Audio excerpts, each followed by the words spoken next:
بسم الله الرحمن الرحيم.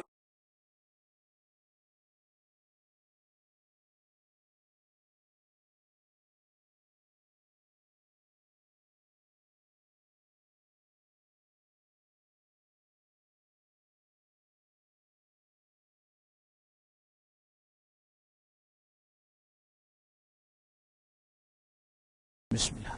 إن الحمد لله نحمده ونستعينه ونستغفره ونعوذ بالله من شرور أنفسنا ومن سيئات أعمالنا من يهده الله فلا مضل له ومن يضلله فلا هادي له وأشهد أن لا إله إلا الله وأشهد أن محمدا عبده ورسوله. يا أيها الذين آمنوا اتقوا الله حق تقاته ولا تموتن إلا وأنتم مسلمون.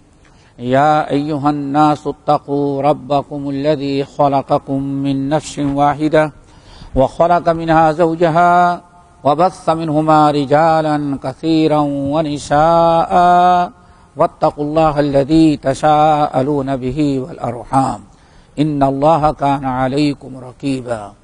يا أيها الذين آمنوا اتقوا الله وقولوا قولا سديدا يصلح لكم أعمالكم ويغفر لكم ذنوبكم ومن يطع الله ورسوله فقد فاز فوزا عظيما. أما بعد فإن خير الحديث كتاب الله وخير الهدي هدي محمد صلى الله عليه وسلم وشر الأمور محدثاتها وكل محدثة بدعة وكل بدعة ضلالة وكل ضلالة في النار. فاعوذ بالله السميع العليم من الشيطان الرجيم. بسم الله الرحمن الرحيم. وما يؤمن أكثرهم بالله إلا وهم مشركون. وعن معاذ بن جبل رضي الله تعالى عنه قال: أوصاني خليلي صلى الله عليه وسلم بأشر كلمات فقال: لا تشرك بالله شيئا وإن قتلت أو حرقت ولا تعقن والديك وإن أمراك أن تخرج من أهلك ومالك ولا تتركن صلاة مكتوبة متعمدا فإن من ترك صلاة مكتوبة متعمدا فقد برئت منه ذمة الله. ولا تشربن خمرا فإنه رأس كل فاحشة ولا تشربن خمرا فإنه رأس كل فاحشة وإياك والمعصية فإن بالمعصية حل سخط الله وإياك والفرار من الزحف وإن هلك الناس إلى آخر الحديث. محترم سامعین، دینی بہنوں اور بھائیوں، ہم نے سورہ یوسف کی ایک آیت پڑھی ہے اور نبی علیہ الصلوۃ والسلام کی ایک حدیث جو اس اعتبار سے بڑی اہم ہے کہ حضرت معاذ بن جبل رضی اللہ تعالی عنہ کو نبی علیہ الصلوۃ والسلام نے اس حدیث میں 10 باتوں کی وصیت کیا ہے۔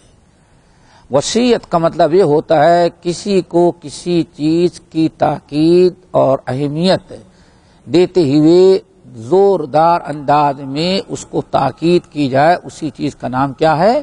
وصیت۔ حکم تو ایک عام ہوتا ہے لیکن وصیت اس میں تاکید ہوتی ہے۔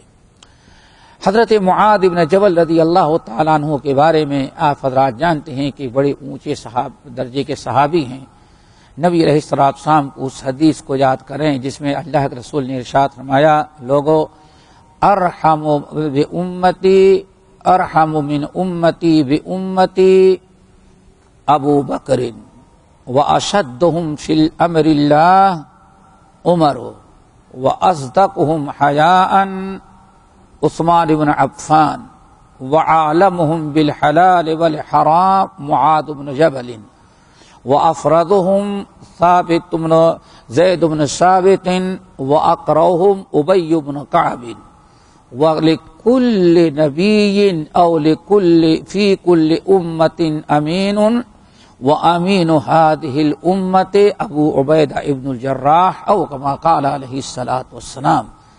اس حدیث میں نبی علیہ السلام نے حضرت معاذ بن جبل کی بڑی فضیلت بیان کی، فرمایا ارحم امتی بامتی ابو بکر۔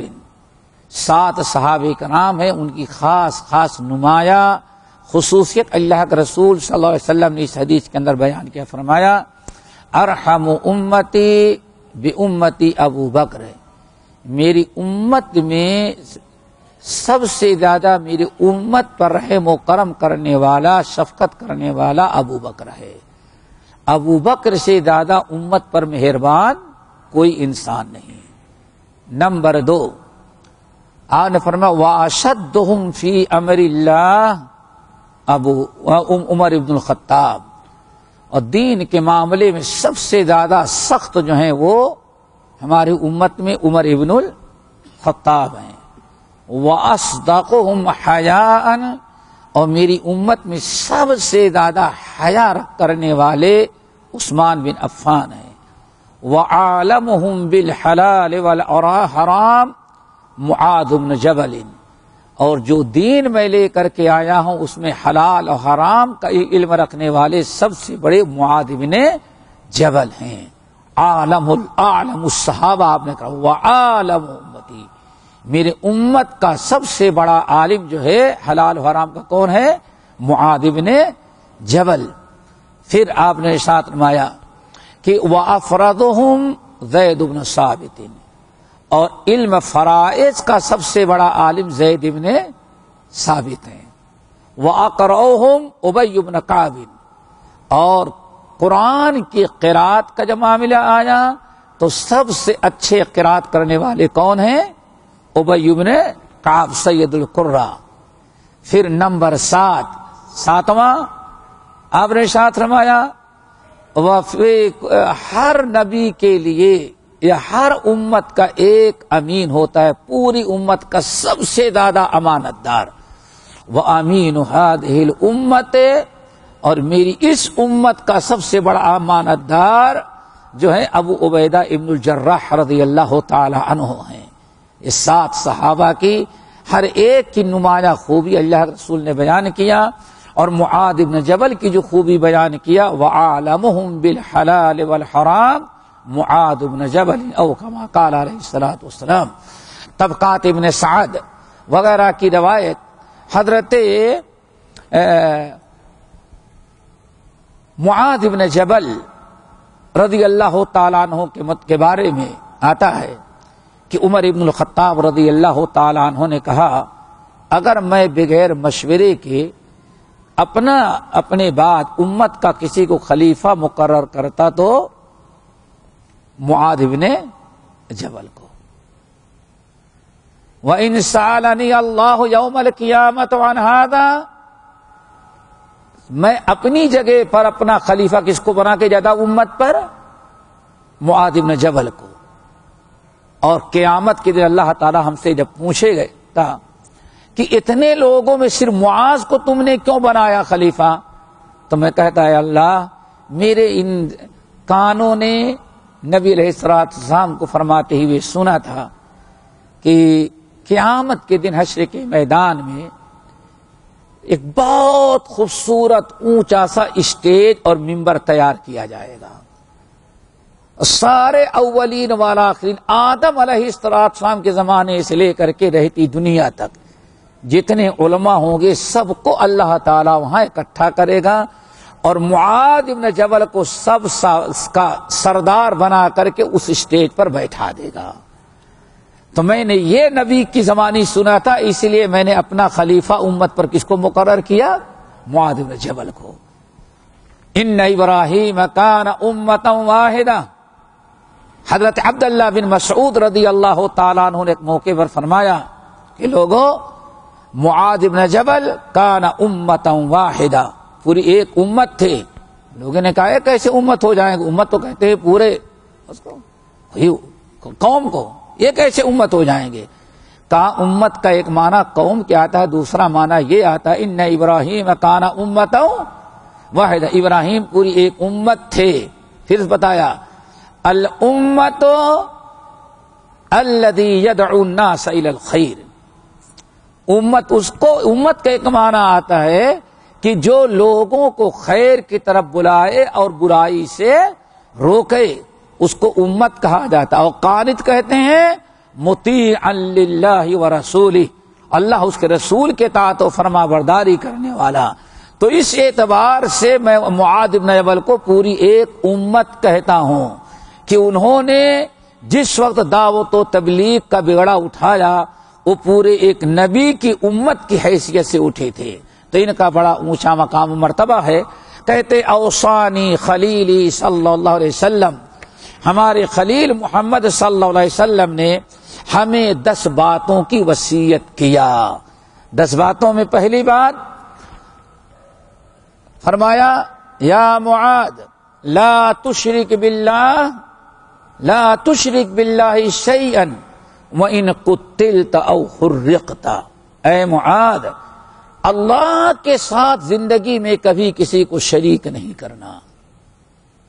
شجر حجر درخت فرشتہ ولی پیغمبر کسی کو بھی تم اللہ تعالی کے ساتھ شریک نہیں کرنا.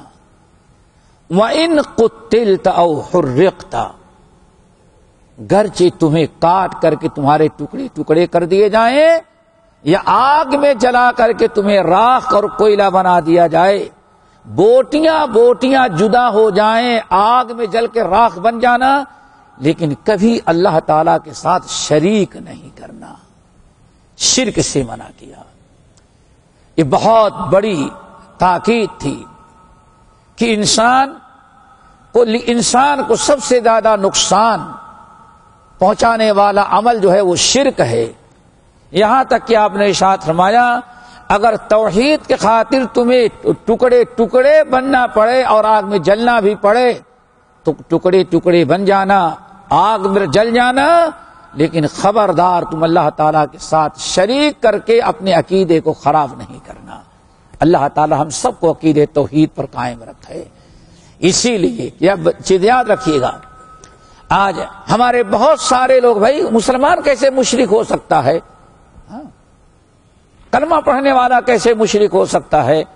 اللہ تو فرماتے ہیں ہو سکتا ہے، ہماری گرین پگڑی کہتی نہیں کر سکتا. سمجھ گئے نا؟ اور ہمارے پڑوسی ملک کا شیخ الاسلام تو بالکل اعلان کرتا ہے کہ شرک ہو ہی نہیں سکتا. قرآن کہتا ہے وَمَا يُؤْمِنُ أَكْثَرُهُمْ بِاللَّهِ إِلَّا وَهُمْ مُشْرِكُونَ. ان میں سے بہت سارے لوگ اللہ پر ایمان رکھتے ہیں لیکن اس کے باوجود وہ مشرک ہی رہ جاتے ہیں، موحد نہیں بن پاتے. حضرت حذیفہ ابن الیمان رضی اللہ تعالی عنہما راستہ پکڑ کے جا رہے تھے. سامنے سے ایک شخص آتا ہوا نظر آیا. اس کے ہاتھ میں کڑا پہنا ہوا تھا، کلمہ گو تھا، اپنے آپ کو مسلمان کہتا تھا، اور اس وقت کا مسلمان بے نمازی بھی نہیں ہوتا تھا، نمازی تھا وہ. یہ بھی یاد رکھیں، نمازی تھا. دور سے وہ نظر آیا تو وہ بھی بڑا خوش ہوا کہ آج اللہ کے رسول کے جلیل القدر صحابی نظر آ رہے ہیں، ان سے ملاقات کریں گے، سلام کریں گے. یہ آگے بڑھے، وہ ادھر سے آگے آئے، قریب آیا تو السلام علیکم، سلام کیا، وعلیکم السلام. مسافہ ملا تو دیکھا اس کے ہاتھ میں چھلا پڑا ہوا ہے، کلا پہنا ہوا ہے. کہا انزعھا، اس کو نکال دو. کہا نہیں وہ فلاں بیماری اس کو پہن لیتے تو بیماری. کہا کہ لا یزیدک الا وہنا، یہ تمہارا وہم ہے. پہلے تو صرف تمہارا جسم بیمار تھا، اب تو عقیدہ ایمان بھی بیمار ہو گیا، اس کو نکال پھینکو. اللہ کی صدق اللہ، اللہ نے سچ فرمایا وما یؤمن اکثرهم باللہ الا وهم مشرکون. دیکھیں اللہ نے فرمایا، صحابی نے سمجھا، لیکن ہم یہ کہتے ہیں کہ نہیں جو کلمہ پڑھ لے وہ کیسے مشرک ہوگا. کلمہ پڑھنے والا ہی شرک کرتا ہے جب ہی شرک ہوتا ہے. اللہ رب العالمین نے فرمایا ان میں سے اکثر لوگ کلمہ تو پڑھ لیے، ایمان رکھتے ہیں اللہ پر، لیکن اس کے باوجود توحید پر نہ آ سکے، شرک میں مبتلا ہیں. اور سورۃ الانعام کی آیت الذین آمنوا ولم یلبسوا ایمانہم بظلم اولئک لہم الامن وہم مہتدون.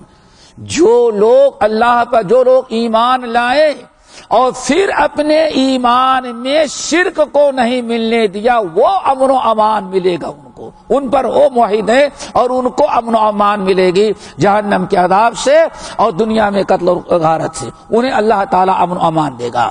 تو پہلے تو وصیت کیا کس چیز کا؟ اور ایک بات اور بتائیں، آج اگر کہیں لوگوں کو شرک وغیرہ سے منع کیا جائے تو لوگ کہہ رہی ہے کوئی یہاں مشرک بیٹھا ہوا ہے۔ میرے بھائی لقمان حکیم کے بارے میں کیا خیال ہے؟ ان کا بیٹا کافر تھا کہ مسلمان تھا؟ سوچو ذرا سا۔ یہ خلا آیا ہے توحید میں، اسی لیے توحید پر کہ اس بات پر شرک کی مذمت پر کیا جائے تو ان کو بڑی چڑھ پیدا ہوتی ہے، اور کچھ بدبخت تو ایسے کہتے ہیں اس سے امت میں پھوٹ پیدا ہوتی، کیا کر بات تو ضرورت ہے ایسی باتیں کرنے کی۔ میرے بھائی ذرا سوچو، لقمان حکیم جن کی فضیلت کا یہ عالم ہے کہ اللہ نے ان کے نام سے قرآن نازل کیا، اور انہوں نے بیٹے کو جو وعد و نصیحت کیا تھا اس کو قرآنی آیات کی شکل میں بیان کیا۔ کیا نصیحت کی تھی؟ یا بنیا لا تشرک باللہ ان الشرک لظلم عظیم، بیٹے زندگی میں کبھی شرک نہیں کرنا۔ کیوں؟ ان الشرک لظلم عظیم، شرک بہت بڑا ظلم ہے۔ تو میرے بھائی مومنوں کو بھی تنبیہ کرنا چاہیے کہ شرک سے ڈراتے رہنا چاہیے، بتانا چاہیے، کہیں ایسا نہ ہو کل کسی بیماری میں مبتلا ہو، پریشان ہو اور کسی سکھ کے پاس چلے گئے آپ اپنا جن بھگانے کے لیے۔ میرے بھائیوں یہ کون کہتا ہے کہ صرف کافروں کو توحید بتانی چاہیے؟ مومنوں کو پہلے بتانا چاہیے، مومنوں کو شرک کی مذمت بیان کرنی چاہیے۔ حضرت معاذ بن جبل اتنے بڑے عالم ہیں، اور نبی علیہ السلام سارے نبیوں کے سردار، 10 وصیتیں کی تو سب سے پہلی وصیت یا معاذ لا تشرک باللہ ان الشرک لا تشرک باللہ شیئا وان قتلت او حرقت، بوٹیاں تمہیں کر دی جائیں لیکن خبردار کبھی شرک نہیں کرنا۔ اللہ ہم سب کو شرک سے بچائے۔ نبی علیہ السلام جہاں دعائیں مانگتے تھے بہت ساری، ان میں ایک دعا یہ بھی تھی کہ اللہ تعالی ہم کو شرک سے بچانا۔ ابراہیم علیہ السلام کے بارے میں کیا خیال ہے آپ لوگوں کا؟ توحید ہی کے خاطر آگ میں ڈالے گئے، اپنی اولاد کیا کہتے ہیں اللہ تو کیا دعا مانگتے ہیں؟ وَجُنُبْنِي وَبَنِيَّ أَن نَّعْبُدَ الْأَصْنَامَ، اللہ مجھے اور میری اولاد کو شرک سے بت پرستی سے بچانا۔ کل آنے والا دن کس کے ساتھ، کس کی اولاد کے ساتھ کیا ہوگا وہ کسی کو علم نہیں ہے۔ تو حضرت ابراہیم امام الموحدین ابو الانبیاء ہو کر کے، جن کو دنیا کا امام اللہ تعالی نے بنایا، وہ بھی اپنی اولاد اپنے حق میں، سب تو اپنے حق میں وَجُنُبْنِي وَبَنِيَّ أَن نَّعْبُدَ الْأَصْنَامَ، اللہ مجھے بھی اور میری اولاد کو بھی بت پرستی اور شرک سے بچا لینا۔ اللہ تعالی ہم سب کو شرک سے بچائے۔ دوسری میرے بھائیو، وَلَا تَعُقَّنَّ وَالِدَيْكَ وَإِنْ أَمَرَاكَ أَن تَخْرُجَ مِنْ أَهْلِكَ وَمَالِكَ فَافْعَلْ یا فَخْرُجْ، اے معاذ لا تعُقَّنَّ وَالِدَيْكَ، کبھی اپنے ماں باپ کی نافرمانی نہیں کرنا۔ دیکھا آپ نے، لا تعُقَّنَّ وَالِدَيْكَ، توحید کے بعد سب سے پہلی دعوت آپ نے کس چیز کی دی؟ ماں باپ کے ساتھ احسان کی۔ اور شرک کی مذمت کے بعد سب سے پہلا گناہ جس سے حضرت معاذ بن جبل کو آپ نے روکا وہ کیا ہے؟ ماں باپ کی نافرمانی۔ لا تعقن والدیک وان امراک ان تخرج من اہلک ومالک، خبردار اپنے ماں باپ کو پلٹ کر کے جواب نہیں دینا، ان کی نافرمانی نہیں کرنا۔ اگر ماں باپ کہہ دیں گھر چھوڑ کر کے نکل جا، بیوی بچے اپنے مکان اپنے کاروبار سب کو ترک کر کے بھاگ جا، تو نکل جانا، پلٹ کر کے جواب نہیں دینا۔ اس میں بڑی اہمیت بیان کی گئی، کوئی حالانکہ کوئی باپ اپنی اولاد کو ایسے کرتا نہیں، لیکن اللہ سبحانہ یہاں تک نوبت آ جائے بفرض محال تو باپ اور ماں کو پلٹ کر کے جواب نہ دینا، شرافت کے ساتھ تم نکل جانا۔ ابراہیم خلیل اللہ کے باپ نے کیا کہا؟ وَحْجُرْنِی لَئِن لَّمْ تَنْتَهِ لَأَرْجُمَنَّكَ وَحْجُرْنِی مَلِيًّا۔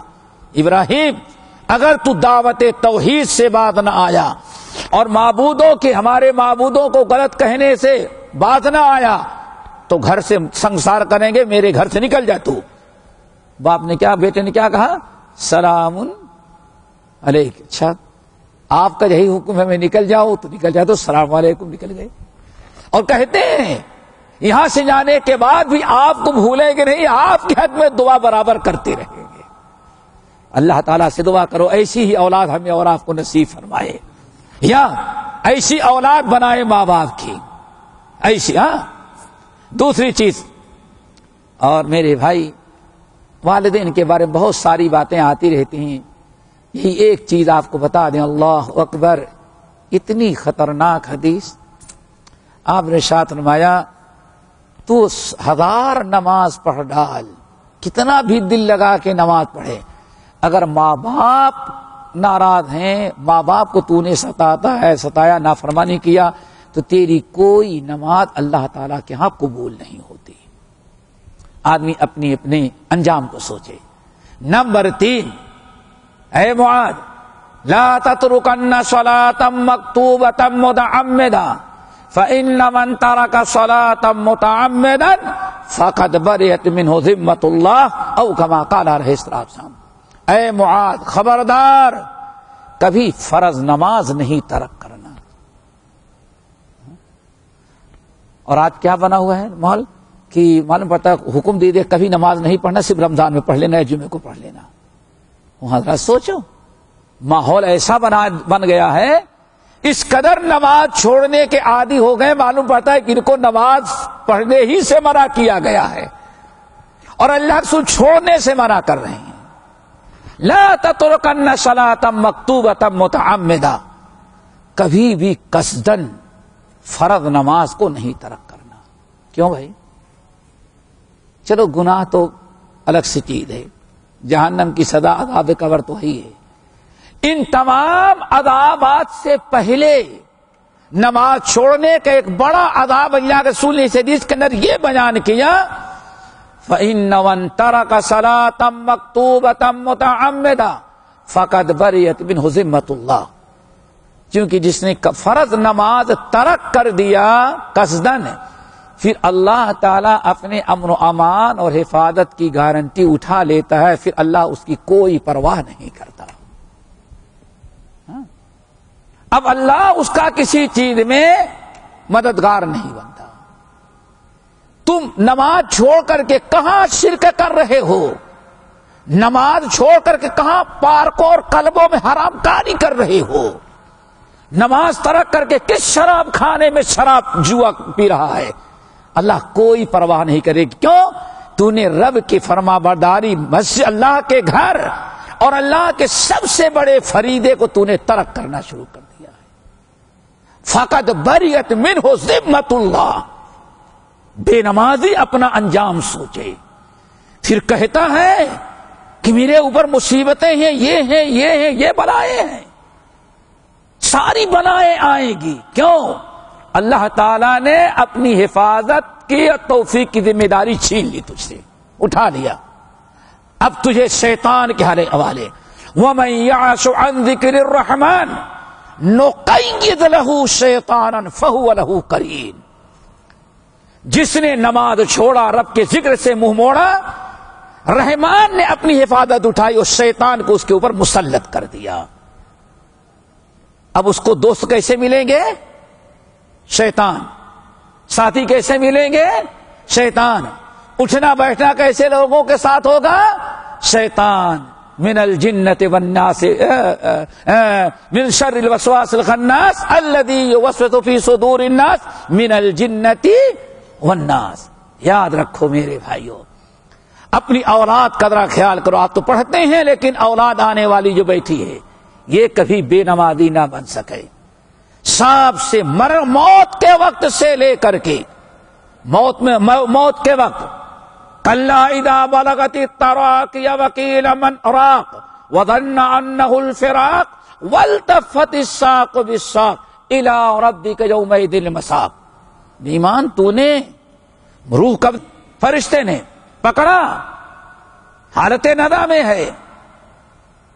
والتفت الساق بالساق، روح قبض کیے، فرشتے کہتے فلا صدق ولا، تو مہا بے ایمان تھا، نہ تو تصدیق کیا اور نہ تو نے نماز پڑھی. دیکھیں قبر سے میں جانے کے پہلے پہلے نماز کی وجہ سے ڈنڈے پڑنے شروع ہو گئے.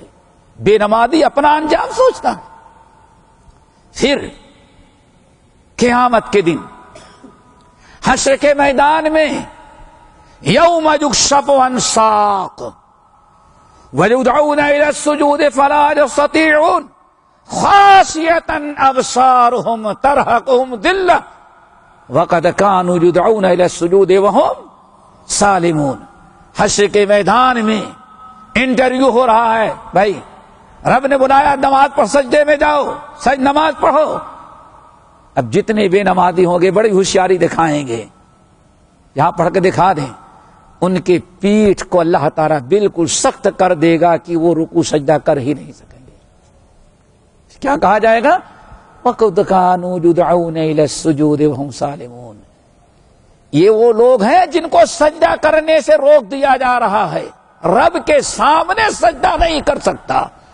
اتنی بڑی بدبختی کہ رب کے سامنے بھی فرما برداری سے رب نے محروم کر دیا.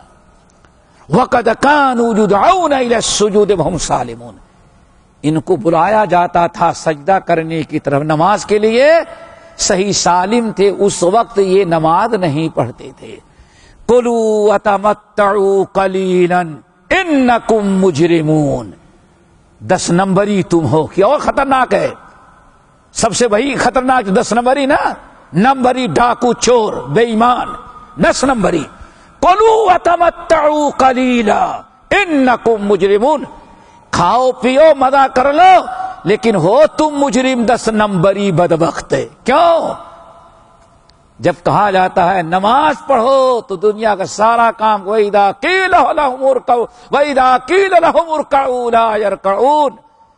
سارے کام دنیا کے سارے مشکل سے مشکل کام کر لیتا ہے، لیکن نماز کے لیے بلایا جاتا ہے تو نماز پڑھنے سے انکار، نماز نہیں پڑھتے. تو میرے بھائیو، نماز اللہ تعالیٰ فوراً ذمہ داری اٹھا لیتا ہے. نمبر 3.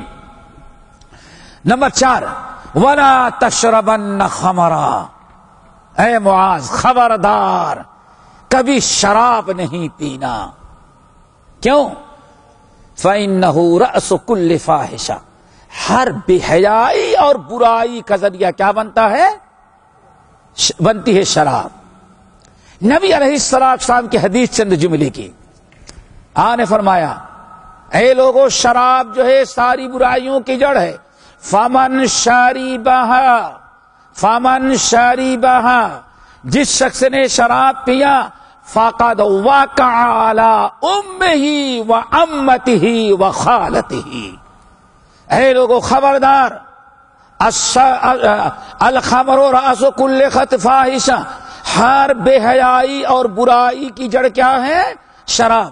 فَمَنْ شَرِبَهَا، جس انسان نے شراب پی لیا، فَقَدْ وَقَعَ عَلَىٰ أُمِّهِ، اگر موقع پائے گا تو اپنی ماں سے بھی منہ کالا کرے گا کم وقت. وَعَمَّتِهِ، اپنی پھوپھی کو پائے گا تو وہ بھی نہیں چھوڑے گا.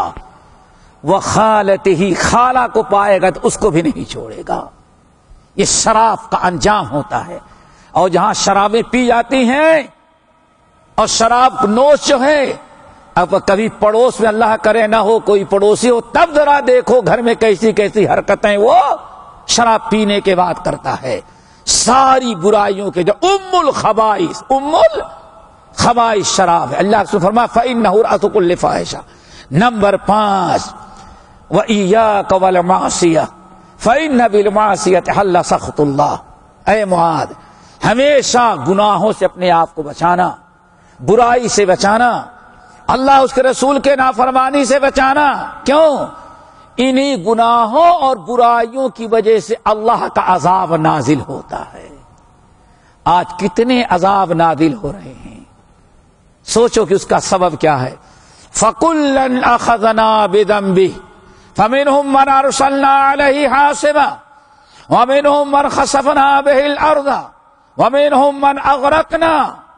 اے لوگوں سمجھو، فَقُلْنَا رَخَذْنَا بِذَنْبِهِ، کتنے ایسے ہیں ہم نے دنیا میں جب بھی کسی قوم کو ہلاک کیا اس کے گناہوں کی بنا پر. فَمِنْهُمْ مَنْ أَرْسَلْنَا عَلَيْهِ حَاصِبًا، کسی پر میں نے طوفان بھیج کر کے ہلاک کیا ہواؤں کا، پتھر کے ساتھ. وَمِنْهُمْ مَنْ خَسَفْنَا بِهِ الْأَرْضَ، ہم نے کتنوں کو زمین میں دھسایا زلزلے میں. وَمِنْهُمْ مَنْ أَغْرَقْنَا، ہم نے کتنوں کو سیلاب کے اندر غرق کیا، اور ہم نے کتنوں کو طرح طرح عذاب. ما کان اللہ لیظلمہم، ہم نے ان کے گناہوں کی بنا پر ان کو ہلاک کیا. ما کان اللہ لیظلمہم، اللہ کسی پر ظلم نہیں کرتا. ولکن کانوا انفسہم یظلمون، گناہ کر کے خود اپنے اوپر برائیاں کر کے اپنے اوپر گناہ کرنے، اپنے نفسوں پر ظلم کرنے والے لوگ تھے.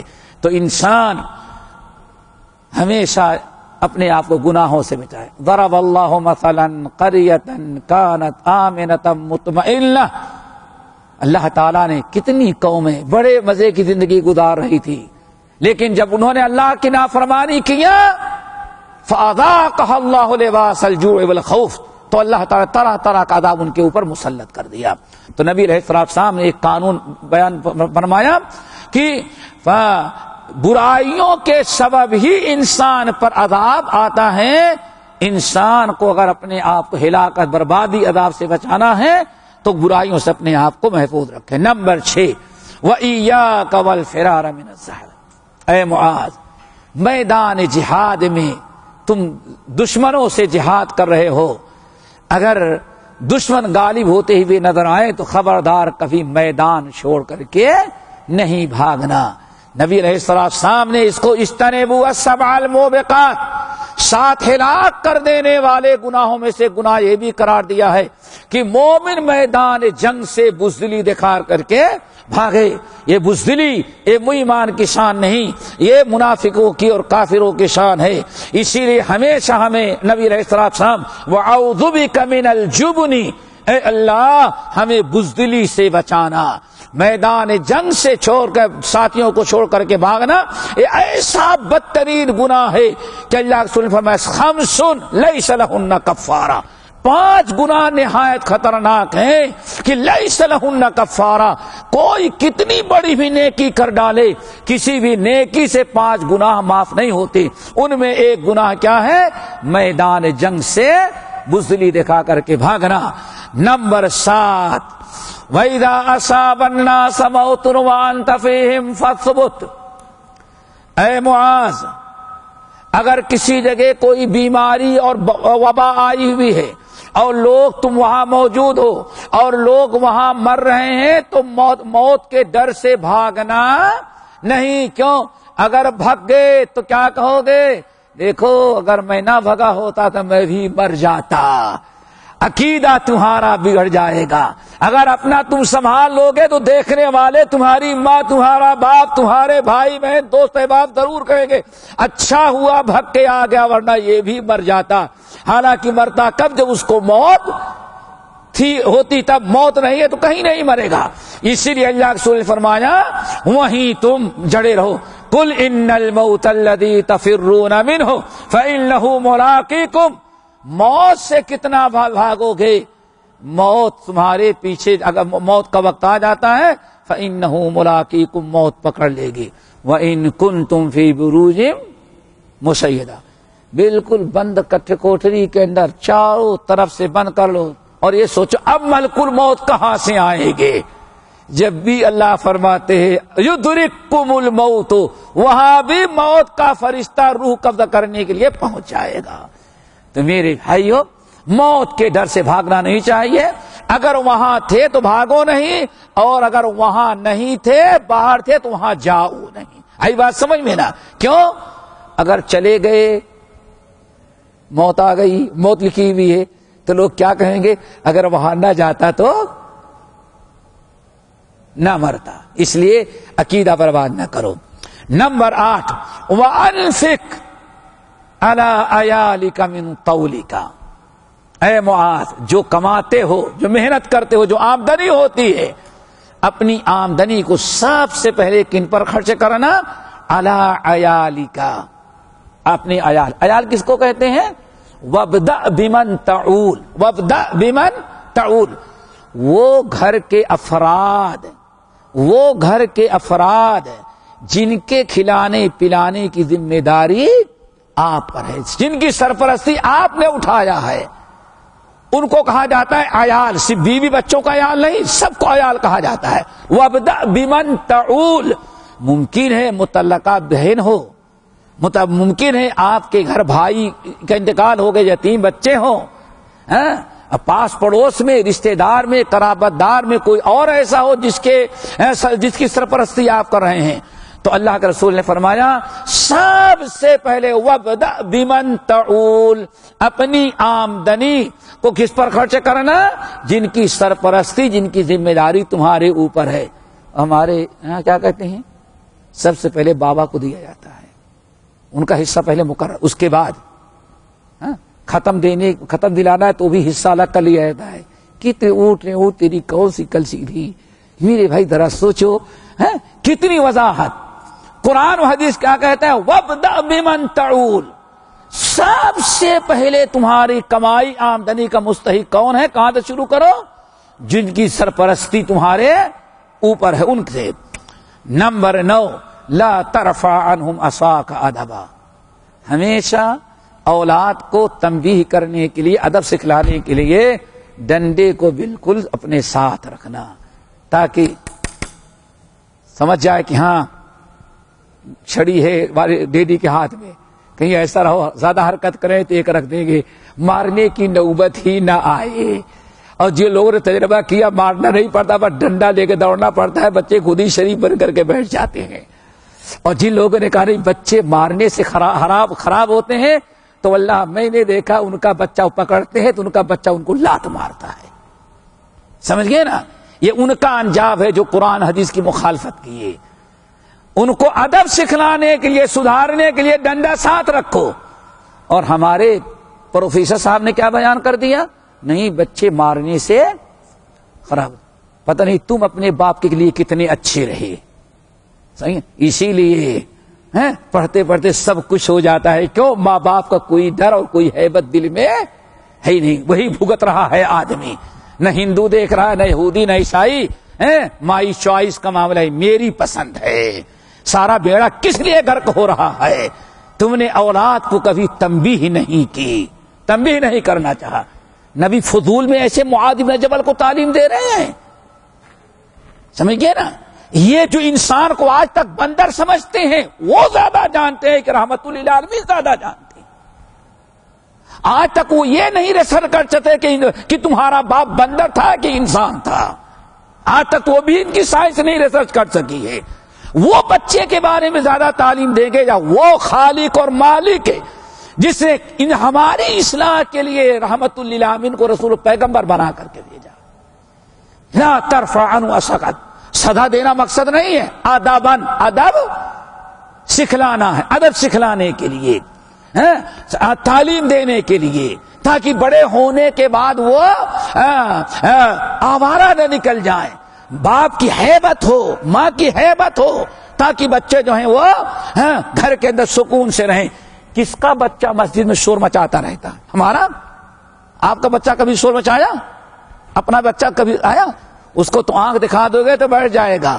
پوری مسجد میں پورے نمازی مصلی پر جا کر کے لاؤڈ سپیکر چالو کرتا ہے، امام یہاں ہے اور بچہ ان کا، یہ کون ہے؟ وہی مسٹر لوگ ہیں جو کہتے ہیں مارنے سے بچے خراب ہوتے ہیں۔ سمجھ گئے نا؟ یہ اللہ اس کے رسول کے حکم کی نافرمانی کی سزا مل رہی ہے۔ کس کے بچے وہ ہیں جو آوارگی کر رہے ہیں؟ وہ ہیں جو کہتے ہیں بچوں کو مارنا نہیں چاہیے۔ نبی فرماتے لا ترفع عنہم عصاک ادبا، ڈنڈے کو برابر ان کو سدھارنے کے لیے، ڈرانے کے خاطر، ادب سکھلانے کے لیے سامنے رکھنا۔ بلکہ طبرانی کی روایت ہے، اللہ سبحانہ ڈنڈا وہاں ٹانگ کے رکھو جہاں بچوں کو نظر آئے، تاکہ ماں بھی کہے اٹھاؤں ڈنڈا، باپ بھی کہے ڈنڈا اٹھاؤں۔ آپ کا بچہ بیٹھ جاتا ہے اور دوسرے کا بچہ کیا کرے گا؟ ممکن ہے کہ ڈنڈا خود ہی اٹھا لے، سمجھ گئے نا؟ وہ ٹاگا ہوا ڈنڈا اٹھائے گا، وہ باہر سے جا کر کے ڈنڈا لے کر کے آئے گا۔ میرے بھائی، اللہ کے رسول جو تعلیم دے دنیا کے تمام لوگوں کے تعلیم پر اس کو مقدم رکھنا چاہیے، ورنہ ایمان بالرسالت میں کھوٹ ہوگا۔ 10ویں اور آخری چیز، اللہ اکبر، واخفہم فی اللہ، اور ہمیشہ بچوں کو ڈراتے رہنا، کس سے؟ اللہ کے عذاب سے، اللہ کی نافرمانی سے، عذاب قبر سے۔ بیٹے نماز نہیں پڑھو گے تو یہ سزا، جھوٹ بولو گے تو یہ سزا، سمجھئے نا؟ یہ سمجھاتے رہو تاکہ بچے کے دل میں کس کا ڈر پیدا ہو جائے۔ لیکن سائنس نے کیا کہا؟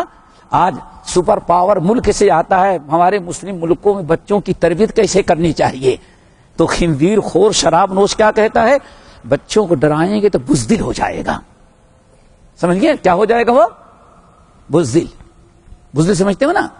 حوصلہ پست ہو جائے گا۔ اور ہمارے نبی کیا کہتے ہیں؟ ان سے نہیں ڈراؤ، ان سے نہیں ڈراؤ، مخلوق سے نہیں ڈراؤ، کس سے ڈراؤ؟ اللہ اکبر۔